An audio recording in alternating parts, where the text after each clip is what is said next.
Assalamualaikum warahmatullahi wabarakatuh. Perkenalkan, nama saya Kusum Septiandayani dengan NIM 401220126 dan teman saya Krisna Agus Gandhi dengan NIM 401220124. Kami dari kelompok 5 akan mempresentasikan hasil tugas kami yang berjudul Aspek Sumber Daya Alam dalam UMKM. UMKM memainkan peran penting dalam perekonomian Indonesia, menciptakan lapangan kerja, dan meningkatkan kesejahteraan masyarakat.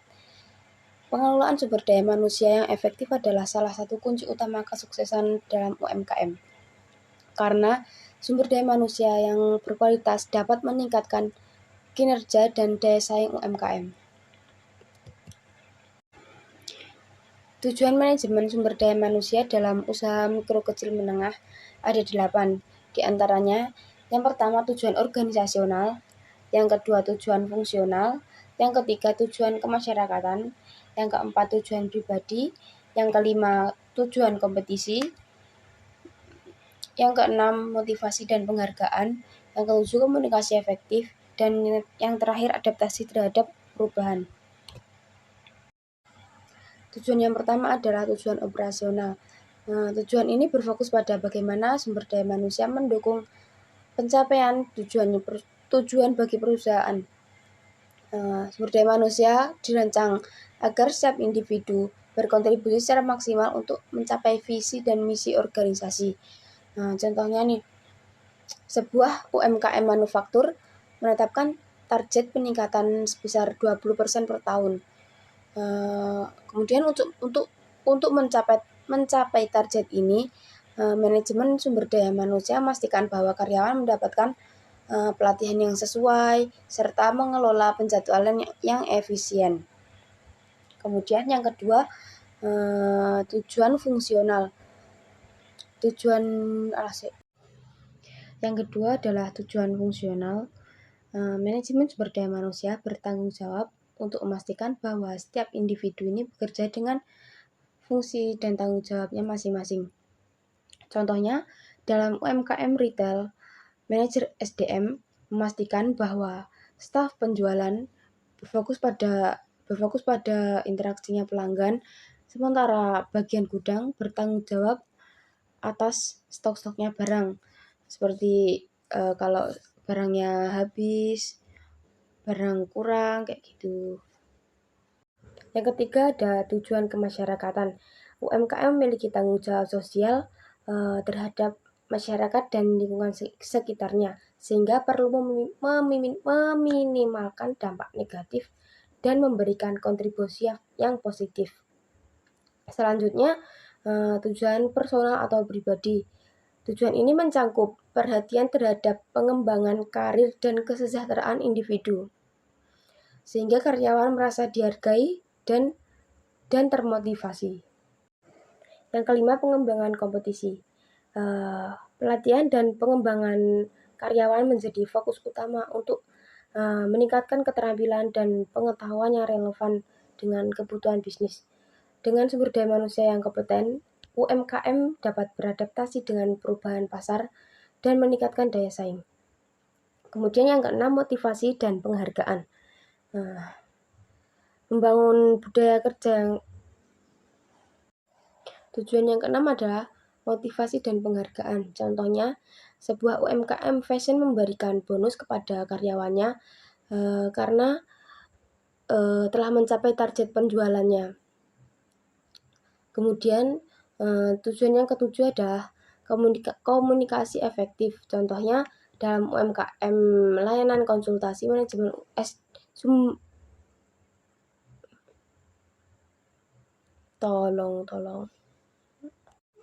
Tujuan yang ketujuh adalah komunikasi yang efektif.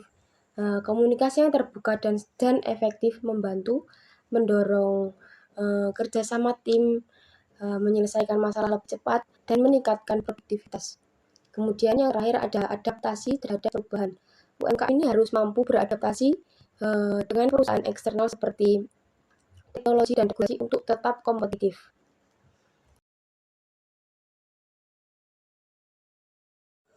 Kemudian selanjutnya ada fungsi manajemen SDM.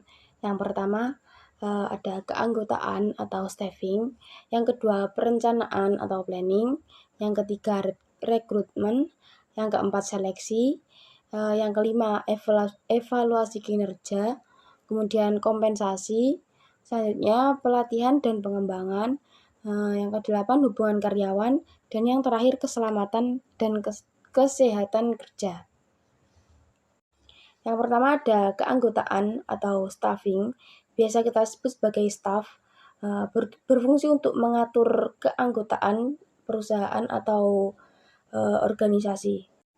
Kemudian yang kedua ada planning atau perencanaan. Yang ketiga rekrutmen. Rekrutmen sebuah pengerjaan penarikan calon sumber daya manusia yang berkualitas. Kemudian ada seleksi. Seleksi ini untuk mengetahui sumber daya manusia yang tepat dari kandidat yang ada. Kemudian ada performance evaluation atau evaluasi kinerja. Selanjutnya compensation atau kompensasi. Kemudian pelatihan dan pengembangan berfungsi untuk melakukan beberapa penyuluhan dan penumbuhan kerja. Selanjutnya ada hubungan karyawan.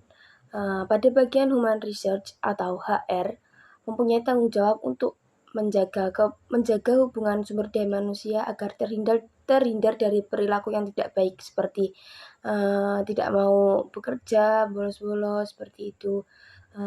Yang selanjutnya ada personal research, dan yang terakhir ada safety and health atau keselamatan dan kesehatan pekerja. Terima kasih. Kemudian poin selanjutnya akan dijelaskan oleh pemateri 2.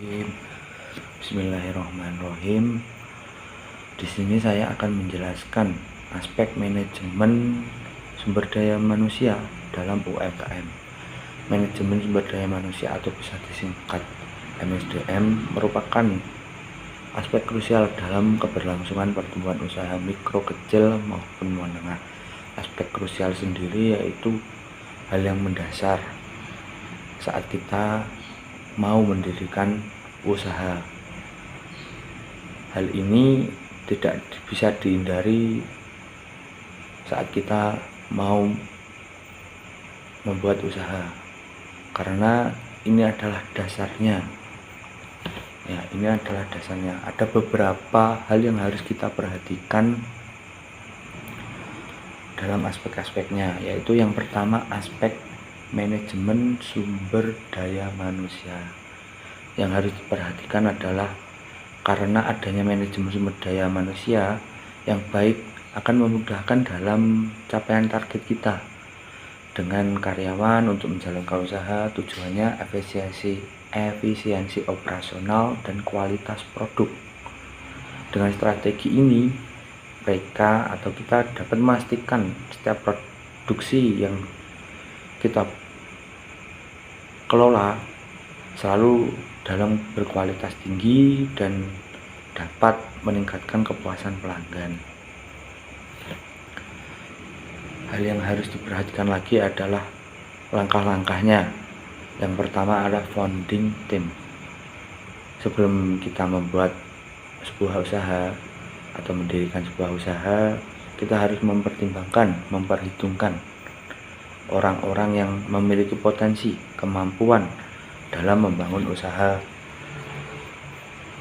yang dibangun tersebut. Ya, ada beberapa sifat orang yang berbeda-beda, tapi kita harus bisa mensatukan atau kita menyuruhlah agar bisa bekerja tim, begitu. Dan karyawan-karyawan kita harus memiliki komitmen, semangat, dan tujuan yang baik untuk usaha kedepannya. Yang kedua yaitu rekrutmen. Rekrutmen sendiri adalah membangun tim bekerja. Kita harus merekrut karyawan baru dan melakukan seleksi yang sesuai dengan bidang yang dibutuhkan. Nah, dengan yang bidang yang dibutuhkan itu ada beberapa, seperti kita melalui karyawan A. Nah, karyawan A ini bisa teknologi sekarang dengan ya kita bisa mempromosikan lewat TikTok lah, dengan IG atau WA. Ya, kita masukkan karyawan A ini pada seksi branding media sosial. Nah, yang kedua ini bisa kerja lapangan. Nah, kita masukkan pada bagian produksi. Yang ketiga yaitu pelatihan. Nah, sebelum kita memasuki dunia kerja atau produksinya secara langsung, kita harus melakukan pelatihan agar karyawan kita bisa tahu, oh ini cara kerjanya begini, harus begini. Nah, kita harus melakukan pelatihan untuk meningkatkan kompetensi kerja dalam rangka menghasilkan SDM yang terlatih dan terdidik agar menghasilkan produk dan inovasi yang mendukung perkembangan usaha. Yang keempat, SOP atau standar operasional produser. Dalam SOP ini kita menyusun aturan atau kebijakan yang berlaku untuk seluruh karyawan agar mengatur kegiatan operasional, tetapi juga menjadi pedoman untuk menjaga konsistensi dan kedisiplinan karya terhadap aspek produksi. Selanjutnya itu tenaga kerja. Diperlukannya dukungan manajemen dalam memberikan kesempatan bagi karyawan untuk terlibat aktif mendengar setiap permasalahan yang dihadapi oleh masing-masing karyawan dan aspirasi karyawan yang telah bertahan lama dan loyal. Nah, jadi kita sebagai bos atau manajer ya, kita harus bisa lapang dada. Kita harus mendengarkan setiap permasalahan dari setiap karyawan-karyawan kita. Kita harus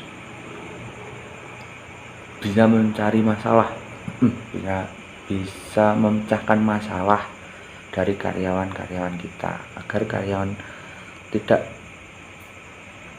seumpama permasalahannya agak besar ya kita harus bisa menyelesaikan permasalahan itu agar tidak berdampak pada produksi kita.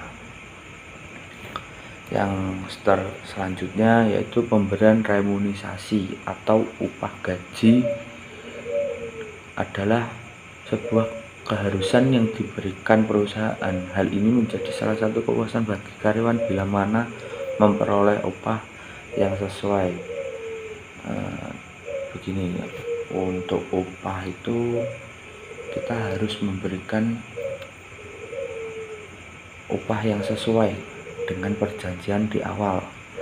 Jika ada tambahan atau seperti kita harus menyuruh karyawan kita untuk lembur, nah kita harus memberikan tambahan agar karyawan kita itu senang dan bisa lanjut untuk bila mana memperoleh upah yang sesuai. Begini, untuk upah itu kita harus memberikan upah yang sesuai dengan perjanjian di awal. Jika ada tambahan atau seperti kita harus menyuruh karyawan kita untuk lembur, nah kita harus memberikan tambahan agar karyawan kita itu senang dan bisa lanjut untuk perkembangan usaha kita.